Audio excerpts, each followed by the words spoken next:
Thomas was alone. This is an indie puzzle platformer originally developed in late 2010 as a Flash-based game. It can now be played on the iPad, PS3, PS Vita, Wii U, and of course, the PC via Steam. It sold over 1 million copies, nominated and won various awards, and overall received high praise from critics. This game's been sitting in my Steam library for many years now, and in a market of saturated and pretentious games of the same genre, I wanted to see if Thomas Was Alone lived up to the hype, and if it still holds up today. So here's the idea. You play as a bunch of cubes in an artificial intelligence system. Something goes wrong with the programming and the cubes suddenly become self-aware. Knowing that strange portals carry them further into the system, they make it a goal to reach the end of each stage for the sake of exploration and self-discovery. Now, when you first look at the game, you probably wonder how anyone could come to that conclusion. How would anyone know what story comes out of a simple platformer? Well, that's a valid question, and the answer is what makes this game stand out from the saturated cloud of others that's in the same genre. You know the story and the cube's motivation by the explanation of the narrator. The narrator chimes in occasionally and reveals the inner thoughts of each cube. As the square, who had shyly introduced himself as Chris, bounced atop Laura, she began to worry that he was just using her like all the others had. They'd all bounced too, and then they disappeared when her back was turned. By doing this, the cubes no longer feel like blocks just trying to reach the end of each level, but instead they actually become characters, and each character with a unique personality, motivation, and set of skills. So we begin with Thomas, the title character in red, who bounces around the screen and who sets the standard for characters, control, and platforming in general. Right out of the gate, we learn that Thomas has a heart for observation. He is learning not to be scared of trying new things, and that he genuinely feels lonely in the game. Soon, we meet Chris, who is a smaller square. Chris can't jump as high as Thomas, and therefore is jealous of Thomas's abilities. However, Thomas is happy that he's no longer alone. Later, we meet John, who's very tall and can jump very high and flaunts the levels with pride. Claire, who's a large blue square that is the only character who can float in the water, and because of this trait, she believes herself to be a superhero. Claire was alone, which was odd, because she wasn't meant to be alone. She needed to be where there were rectangles to save. And there are more characters than the ones I just mentioned, including a villain to the cubes, but I'm not going to get into each and every one of them here. What's important to know is that each character is unique in both personality and skills.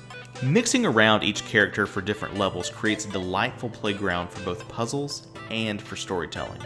And giving these cubes character traits and different abilities isn't just a good idea in theory, but it's the execution that makes it stand out.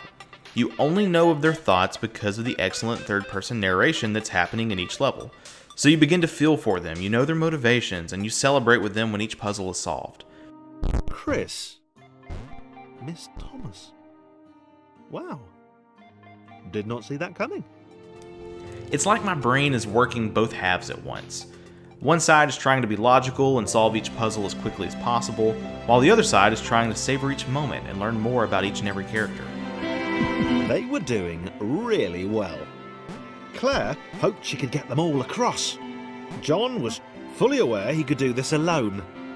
Thomas hoped he'd never have to. I will say, however, that the biggest negative to the game, in my opinion, is the lack of difficult puzzles. There are a few tricky, time-sensitive platforming levels, but not once did I find a puzzle that stumped me for more than just a few seconds. I know that they weren't trying to make a game for puzzle experts, but I would say that it got boring at times. The only saving grace was the narrations and character development that kept me moving. Even when the gameplay portion was lackluster, I still wanted to continue to see how each character felt in the next stage. A point of praise that I haven't mentioned yet is the music. Gosh, it felt like such a good blend of ambience and discovery and motivation all at once. And honestly, I've been listening to the soundtrack while driving to work and working out, and it still translates really well into real life. That may not make sense, but for me, it resonates as well outside of the game as it does inside of it. So like I mentioned before, most indie puzzle platformers are a bit pretentious. Very rarely do I find one worth talking about, but this one stood out to me. The gameplay and story itself is mediocre at best, but the artwork, the music, and the narration really bring this to life. I found myself emotionally attached to some of the most basic video game characters that I've ever seen, and I think that that's an accomplishment in and of itself. So the big question is, should you buy it? And I'll break my recommendation down into 3 categories. Category number 1 is that if you've never played an indie platformer before and you want to give it a try, then I say to start here. It's an excellent gateway game that will drive you with the narration and won't hang you up on the difficulty. Casual gamers will get a lot of mileage from this game. Now, category number 2 is that if you absolutely love indie puzzle platformers and want to try something unique, then I also say yes. Make sure that this game is something that you try out because it definitely brings something fresh and new to the genre. And category number 3 is that if you're a hardcore gamer who cares about top-notch story, challenging levels, or high scores, well, if you fit into this category, then I would say to skip this game. Honestly, it doesn't provide anything that a hardcore gamer would find appealing. I mean, it has its merits, don't get me wrong, but if you're looking for the absolute best puzzle platformer on the market, then I would say to keep looking. All in all, I've enjoyed my playthrough of this game and I can't wait to encourage my friends to try it as well, just because I want to hear their thoughts. It's a game that I'm glad I picked up, and I'm disappointed in myself for not playing it before now. Thomas Was Alone is a title that I'm happy to have in my library, and that I'm happy to finally play in my Steam backlogs.